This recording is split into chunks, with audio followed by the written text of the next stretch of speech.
Hey up and away folks, and welcome to another episode of Bob the BX. So today I am currently driving out of the industrial estate where Bob calls home, and we're going to go on a little drive up the Horseshoe Pass. So this is a really exciting drive for me. Still haven't done those belts yet. To be fair, this is where I break a bit of the YouTube magic. We're talking a difference of about 5-10 minutes between me finishing off on the last video and the start of this one. I'm going to talk to you guys about Bob, how I managed to acquire him, what it is about BXs I love, and my own personal history with BXs, and why I think these are very important cars, why they're very good cars, and why they're very cool cars. And to be fair, why these cars have become the British car tuber's bike. Let's be fair, everybody on YouTube has at some point driven or owned a BX. Kitch of Up and Down, he's got a whole playlist dedicated to BXs. JM on cars, he's now got a BX. He's got Professor Tomato, which was originally owned by Jack of number 27, which was the Flipping Bangers BX. You've also got, I don't know his YouTube handle, but I know a guy called David, I think his name is, who's got Vep, who was Kitch's Mark 1 BX, his 1983 16 TRS. Who else? Well, Hubnut has owned, he's pretty much owned his fair share of BXs and then some. And to be fair, I've dealt with a lot of people in BX circles who have had a BX since their first car and will continue to own BXs for much more time to come. There is a man with a strimmer and a woman with a pram telling him how it's done. Whoa, hello buddy. Right, this is annoying. Big off-roader. Well, fake off-roader, faux before I think. Oh God.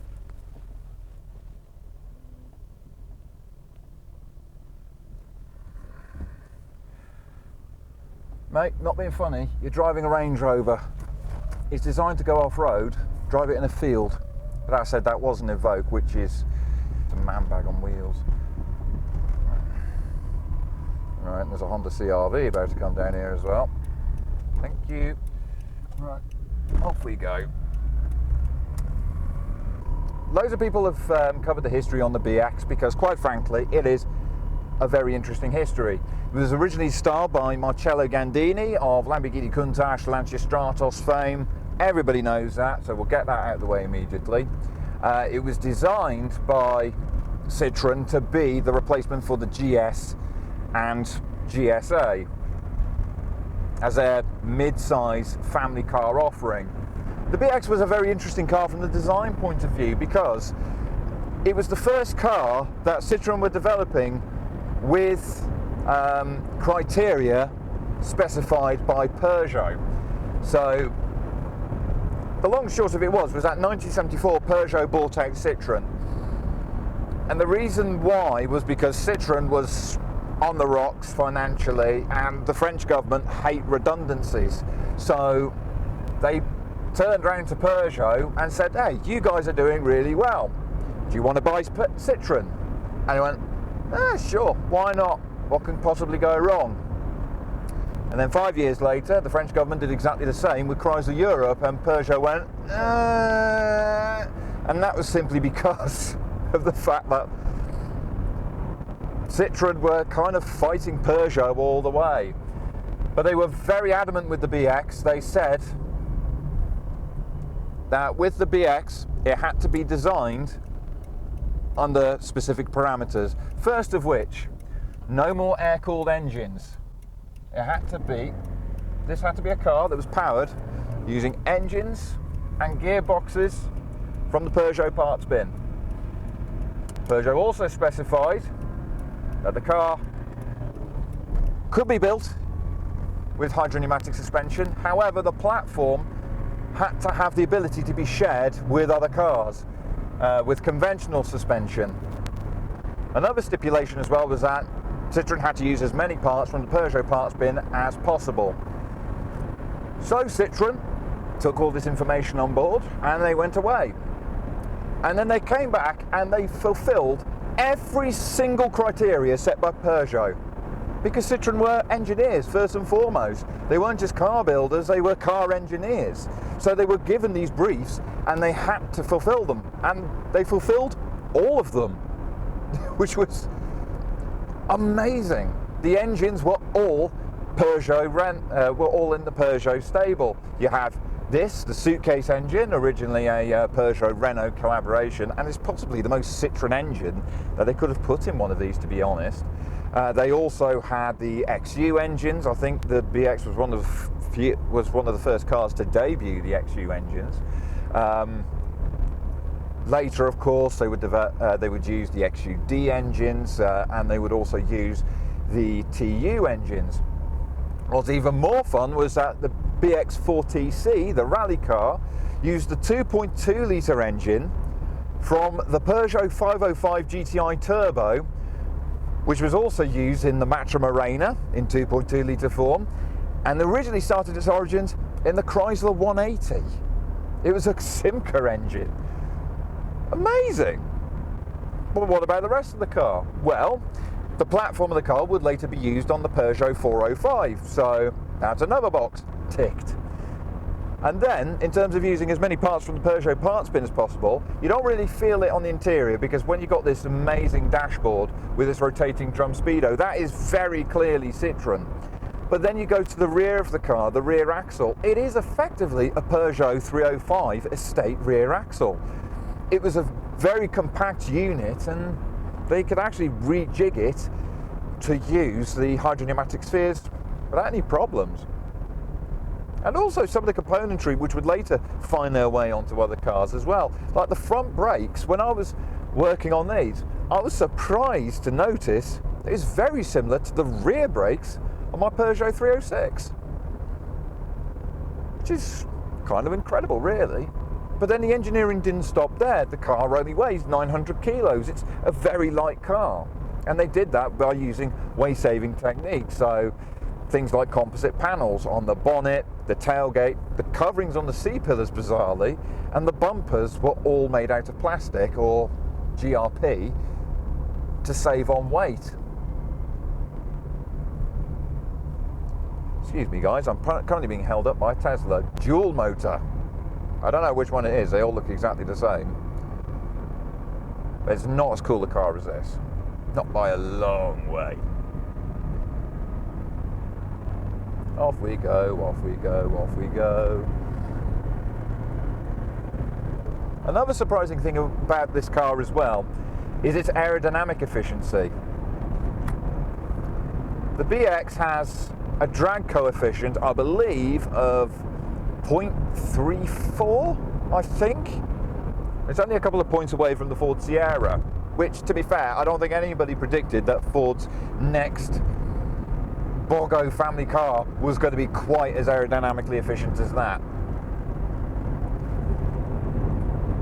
But it's really surprising because you look at a BX, you see it's automotive origami, and you just assume that this car is going to be, well, it's going to be like a lead brick going down the road. But actually, surprisingly, these cars are quite nimble for what they are.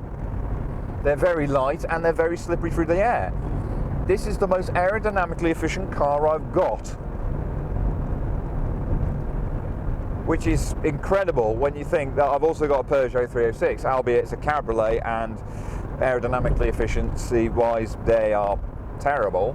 And then I've got a Talbot Alpine Minx, which has a drag coefficient of some, basically.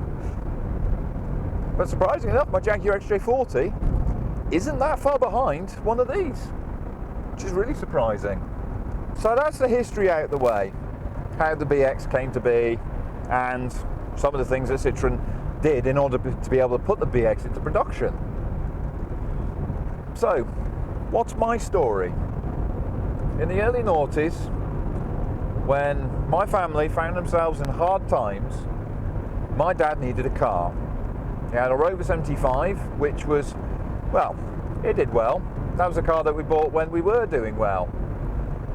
But Dad started to play up, so we wanted another car. So we thought he'll get himself something rock solid and reliable, and he got himself a Mercedes W124 Estate. I think it was a 320 TE, I believe.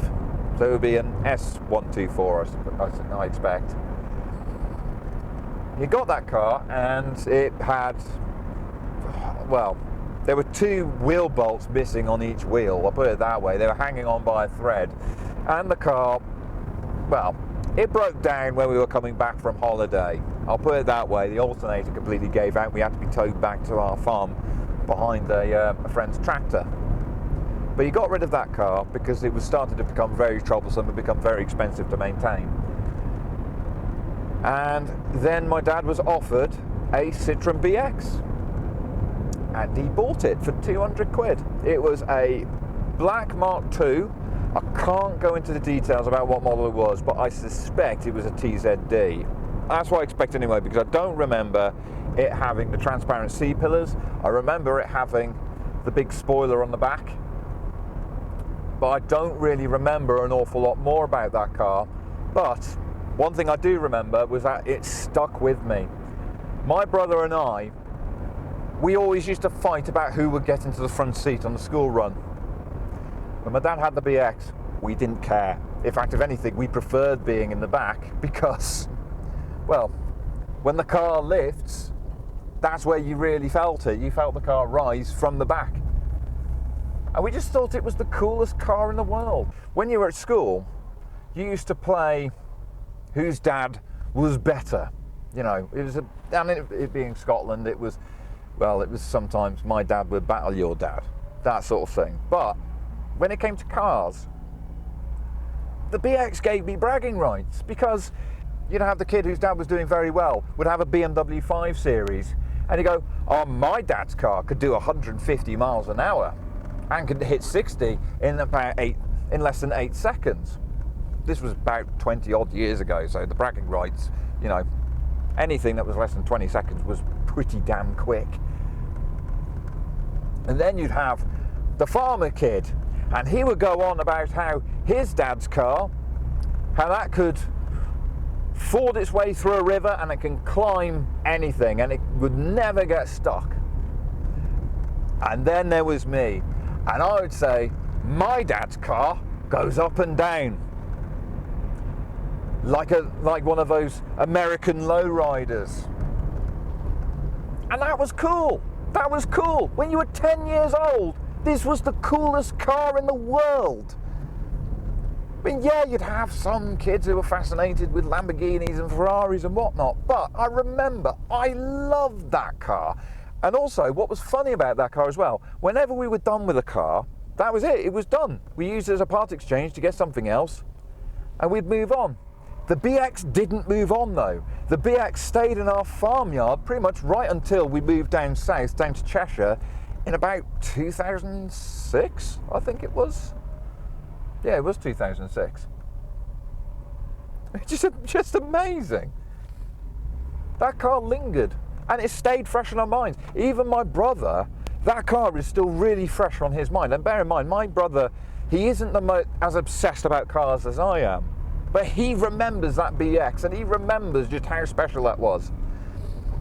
Now, what did that car mean for me? Well, bear in mind, at the time, and I still am now, full-blown railway enthusiast. So I'm a kid with Asperger's syndrome, heavily autistic, and I'm massively into trains. Like, that's the only thing I'm into, is trains. I started getting into Doctor Who about that sort of time as well, about the time it was revived. So, you know, it was trains and Doctor Who, and that was about it. Then my dad got that BX. We started watching Top Gear. You know, I learned that cars could be front-wheel drive, because at the time I assumed that all cars worked like a Scalextric car or radio-controlled car, in that the rear wheels were powered and the front did the steering. But I remember we were heading on holiday, and my dad told me that the BX was front-wheel drive, and I was like, how does that work? It bamboozled my brain. I didn't fully get into cars until a few years later, 2010, thereabouts. I was 15 years old. And I remember distinctly walking back home from, I was walking back to school from getting my lunch at the local supermarket, and I saw a Rover P6 coming down the road. Now, I didn't know it was a P6 at the time, but I just remember it was blue, it had a V8 badge on it, and it sounded amazing. It got me very interested, and that's when I started researching it. And suddenly, I wasn't just fully about trains and Doctor Who. I was also a car nut, a classic car nut. And the thing is, I don't think I would have been if my dad hadn't bought that BX. It's a gateway car. It really is. And that's why it then became my favourite car, because as I've already mentioned, I got into classic cars because I started researching them. And the BX is a fascinating car to research. There are so many facets of BX lore that I could go into, because they are genuinely fascinating cars. When you start digging into their history, when you start digging into how they work, they're just fascinated. And to someone like me, who is an absolute car geek, like, I can't really think of anything better, really. They're brilliant cars. Just really fun to research, and now I've got one, I love it. Now, how did I come by Bob the BX? So 2020, the year of the Great Cough, my good friend Zell, who had a Citroen Xantia Activa, and I remember he took us out on a ride in that in 2019, and that was brilliant fun. But he's been a member of the forum of a very sweary name for a very long time. There we go. Sorry about that, my indicator switch was starting to come apart. But in 2020, he bought the Autoshite BX, which this is. A car which was, I believe it was saved from becoming a part of an art exhibition back in 2014, I think, thereabouts. It was put back on the road in 2010, I know that much. Been off the road since 1997. And then it went through a number of members of the Very Sweary Car Forum until it landed with him. And he did a lot. He ended up going through all the gels and the dashboard. He, was doing bits to make the car better, to improve the car, to make it roadworthy again, and to tidy it up a bit. But come 2022, he kind of fell out of love with it. He had just sold the Xantia Activa, and he was like, I don't really want to do Citroens anymore, I want to move on to something new. So that's what he's done. He's had a Jaguar XJS since, he's had a Rover P6, a Rover P4, he's had all sorts of cars. But my mate Typhon, my old friend Typhon, or Dale, no longer with us sadly, Zell was talking to him about his BX. He was wondering what he should do with it. He was thinking, I might have to sell it, but I don't know what to do. And he said, well, you do realise that Gray has been after a Citroen BX forever, which is true, because, well, at the time I started doing Gray's trains, I was thinking about what cars I should be getting as soon as I got back into work again.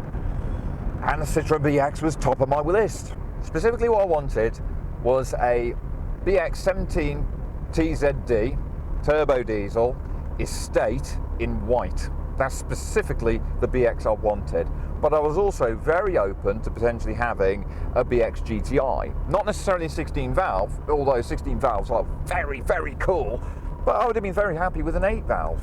Because, well, it's a Citroen BX with a 205 GTI lump.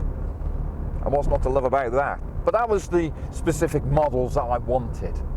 So, when Zell then came to me saying that Typhon had told him that I wanted a BX, I actually did something very surprising. You'd have thought that I'd have bitten his hand off to get this car. And I didn't. What actually happened was, I told him I couldn't have it. Oh dear. My indicator switches. There we go. My indicator switch wasn't working, now it is. Surprisingly enough, I actually came up with reasons why I couldn't have it, because at the time I only had Andy the Alpine and Judith the Jag. So I had space for a third car. I could have absolutely gone for that. And I was like, I don't want it. The reason why was because I didn't want a BX14. I wanted a GTI, I wanted a TZD estate, I wanted a turbo diesel estate. That was the BX I was really wanting. So I had to come up with a good excuse as to why I couldn't have this BX.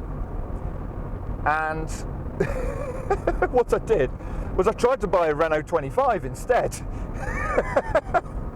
I saw a Renault 25 V6 up for sale on Facebook Marketplace. I tried to buy it, but it turned out it was sold.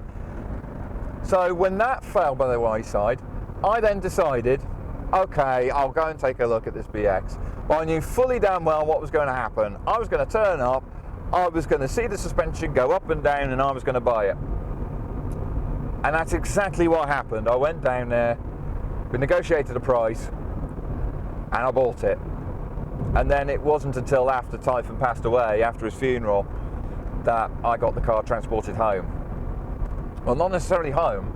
I had it taken to my good old friends at Dale's Autos, where I was working on the car, because it did need a wee bit of welding. Well, it did and it didn't. The door steps on one side were holed, but on the top side. So it's something you could possibly get away with on an MOT. But I wanted it done, I wanted it sorted, so that means there was no chance of this car ever succumbing to rot.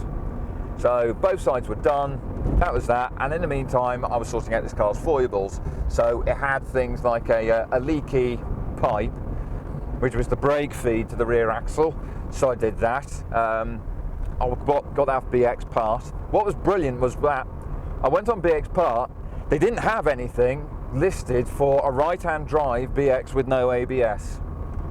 So I then asked, could you make me one? And they said, yeah, we'll just add it onto the shop for you. It was brilliant. It was 90 quid and it was the correct pipe to fix the car. Uh-oh. Right, okay. Haha. Fun times. I don't have working indicators now. Oh, I can see what's happened. Okay, the switch is actually properly coming away now, so... Oh. Yeah, there were other little things I've done as well, so I had to track down a new headlight switch because that was acting all funky. But yeah, there was a number of jobs I ended up doing on that car while it was at Dale's. I changed the front spheres. The only sphere I haven't changed is the accumulator sphere, so that's on the to-do list. I changed all the brakes, all the discs and pads, they were all done. Bled the brakes through, so now the brakes are working really, really well. Just going through the car. Another thing I did as well, I managed to get a hold of new back seats and new seat bases and a new parcel shelf from Bullwinkle's garage over in Lincolnshire. So I was able to get those from him. Annoyingly, no front seats, not the front seat backs anyway, and neither did he have the door cards, because apparently they came out of a low mileage BX19 RD, which was T-boned. So one side of the car was gone, so the front seats, they weren't sellable. And of course, you didn't have a full set of door cards. So that was a bit annoying. Another thing I needed to do as well was sort out the fuel gauge, the fuel level sender, because they're a notorious weak point on a BX, and they fail, they disintegrate in the tank. And the original one for this car had done exactly the same thing. It had disintegrated in the tank. So I needed a new one. Trouble was finding one. You can't buy them new anymore. So I noticed that there was an advert for a car that was being broken on eBay. And there were other things as well, like the B-pillar trims. They were cracking into oblivion. As you can see, the A-pillar trim, that's going the same way as well. These plastics just get so brittle. And the surrounds for the interior courtesy lights, they were also broken.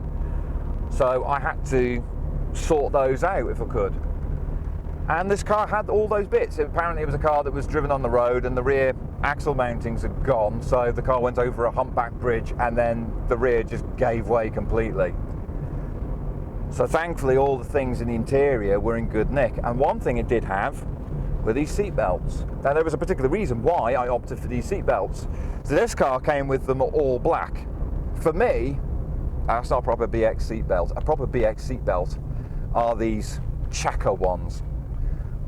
They just look so good on the car. They really do. And even though these are the wrong colour, because I believe they did do them in beige, but yeah, try finding them. These look great. I think these really suit the car. They suit the character of the car well. They're just a little bit different. They're very 80s. But I remember my dad's BX had these. And I was thinking, when I got this car, they're probably just a Mark II BX thing. And then I saw Kitch's Mark I, which had them as well. Who'd have thunk it? Speaking of Kitch, he donated these door cards for me, which was very nice.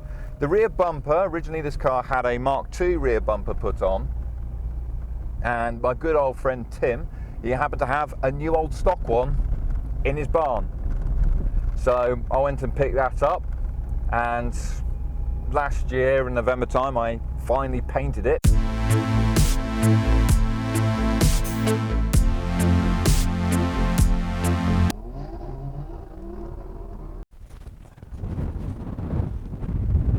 Hopefully you guys can hear me over the wind. It's definitely a bit windy up here. But here it is, on the BX at the Horseshoe Pass. I feel really accomplished with that. I do love this thing, I absolutely do. Annoyingly, the camera hasn't caused a lot of my talking, but hopefully, from what you have been able to see, don't know why the exposure did that, but yeah, this is my Mark I Citroen BX. I absolutely love it. I'll be buried in this car. It drives really well, it rides really well. The only thing I've got to tackle is that indicator switch. But yeah, as I sit here enjoying the view, I'd like you guys to think about commenting, subscribing, sharing it with your friends, other BXers maybe. Because now this car has finally found a good permanent home.